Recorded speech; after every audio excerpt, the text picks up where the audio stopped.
வந்து ஐயா வந்து சொல்லிட்டோம், குடிச்சிட்ருக்காங்க. பொறுமையாக குடிங்க, பொறுமையாக குடிங்க. ஒரு பாட்டில் குடித்தா 100 ரூபா, 2 பாட்டில் குடித்தா ஐயாவுக்கு 200 ரூபா. அவர்கிட்ட கேட்டேன் ஆல்ரெடி, இது போட்டால் ஒரு 200 ரூபா தான் கிடைக்குமா. அதனால் இதெல்லாம் போட்டால் எவ்வளோயா கிடைக்கும்? 200 ரூபா கிடைக்குமா? கிடைக்காது. இது கேட்டால் ஒரு 10-50 கிடைக்கும். சாக்கு நிறையா கொண்டு போனால் அவ்வளோதான் கிடைக்கும். ஐயாவுக்கு டைமிங்லாம் இல்லை, டைமிங்லாம் வைக்கல. குடிக்கிறதுக்கு குடிக்கட்டேன், அவ்வளோதான். அப்புறம் குடிக்கட்டேன். ஆமாம். ஒரு ஜூஸ் குடிச்சிட்டிங்கல்ல, ஒரு ஜூஸ் குடிச்சிட்டிங்களா? இன்னொரு ஜூஸ் குடிங்க, தந்துடுறேன். ஓ மணி தரவா?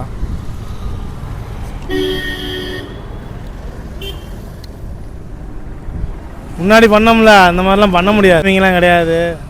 குடிக்கணும், பொறுமையாக குடிக்கட்டும். இதெல்லாம் போட்டால் கூட அவருக்கு வந்து இந்த காசு கிடைக்காது. சரி, ஐயாட்ட கேட்டேன் முன்னாடியே பெரிய பாட்டில் வாங்கி தருவானா. ஐயா வேணாம், சின்னதை வாங்கி கொடுங்க அப்படின்னு சொன்னாப்புல. சின்னங்கய்யா 2 பாட்டில் குடிச்சிட்டிங்க, 200 ரூபா. ஓகேவா? சரியா, வரேன், பார்ப்போம்.